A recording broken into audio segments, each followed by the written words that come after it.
It started with a moment so sudden and terrifying that time itself seemed to hesitate.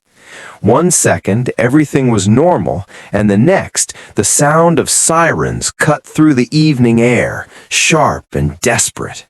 Red and blue lights flashed against the walls of our quiet neighborhood, reflecting off identical houses and perfectly trimmed hedges, the kind of place where nothing ever went wrong, or so we were told. My wife was inside, struggling to breathe through pain that wasn't supposed to come yet. Panic filled every corner of the house. The call for help had already been made. The ambulance was on its way. Relief should have followed. But instead, something unthinkable happened. The emergency vehicle slowed, then stopped. Not because of traffic, not because of an accident, but because someone decided rules mattered more than a life. That was the moment everything changed, and the part no one could have predicted was how far one HOA member would go to enforce her authority, even when it meant standing between an ambulance and my pregnant wife. What followed didn't just tear our peace apart, it exposed the rot beneath an entire community. And once it was exposed, there was no going back. Before all of this, our life in the neighborhood was quiet, predictable, comfortable in the way only planned communities can be. Same lawns, same fences, same expectations. We moved there believing the rules existed to keep things orderly, fair, and safe. I worked long hours. My wife focused on preparing for the baby. Evenings were calm. Walks were peaceful. Neighbors waved but rarely lingered. The HOA was present but distant at first. Notices about trash bins, parking reminders, minor things that felt routine. Then there was her, the kind of person who didn't just enforce rules, she embodied them. Clipboard always nearby, watching, monitoring, measuring.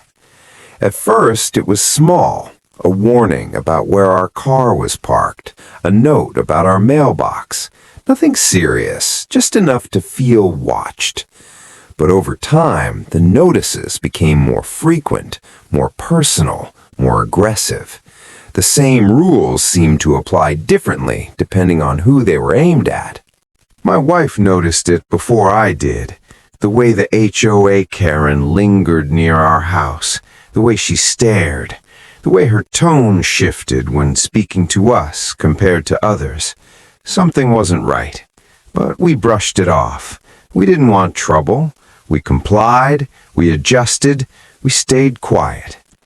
That silence became permission. The fines started appearing without warning. Minor violations escalated into threats. Letters referenced rules that were vaguely written, inconsistently enforced, and impossible to appeal. Each notice carried an undertone of control. Not order, control. Stress crept into our daily life. What used to be home felt like hostile territory. My wife, already dealing with the physical toll of pregnancy, began to feel unsafe, watched, targeted. I filed complaints. They went nowhere. The board deferred responsibility. Everything filtered back through her. And then came the night that erased any illusion of safety we had left. The pain came suddenly, too suddenly. My wife collapsed into a chair, clutching her stomach, fear flooding her face. This wasn't supposed to happen yet. The call was made. The dispatcher stayed calm. Help was coming. We waited at the door. The sirens grew louder, closer. Then they stopped. Outside, the HOA Karen stood in front of the ambulance, arms crossed, pointing at the street. Emergency lights flashing over her face. The vehicle blocked because of a parking violation, because of rules, because she decided that enforcement didn't stop for emergencies. Minutes stretched into eternity. By the time the situation resolved, damage had already been done, not just physically but emotionally. The neighborhood watched, phones recorded, whispers spread. And for the first time, the HOA's power was visible to everyone. What followed was chaos beneath the surface. Complaints flooded in. Witnesses stepped forward. What had been tolerated in silence was now impossible to ignore. The incident triggered investigations that reached far beyond that night. Patterns emerged. Abuse became documented. Selective enforcement became undeniable. Emails were uncovered, notices re-examined. The HOA Karen's history revealed an obsession with authority and a disregard for consequence. What she saw as control, others saw as cruelty. The board scrambled to protect itself. Meetings turned tense. Lawyers appeared. Insurance representatives asked hard questions.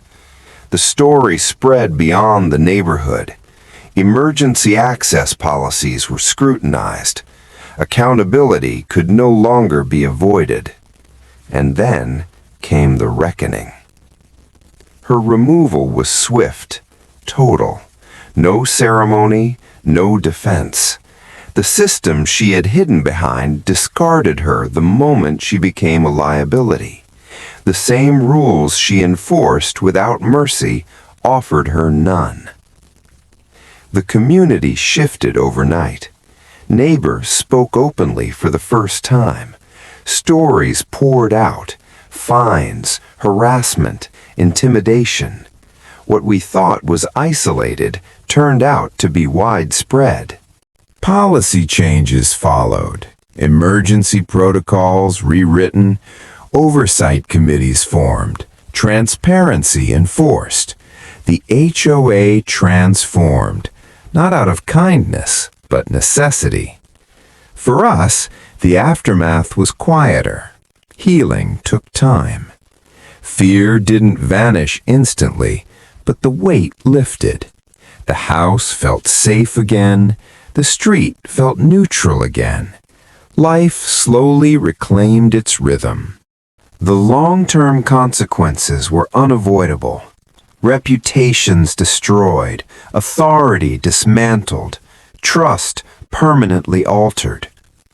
This was never about revenge.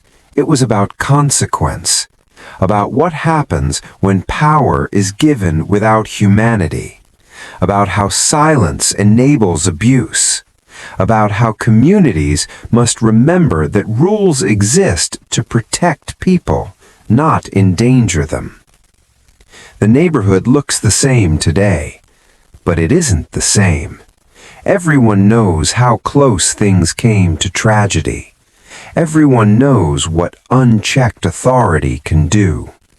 And the question that lingers isn't what happened here, but how many other neighborhoods are still quiet, still compliant, still one bad decision away from learning the same lesson the hard way.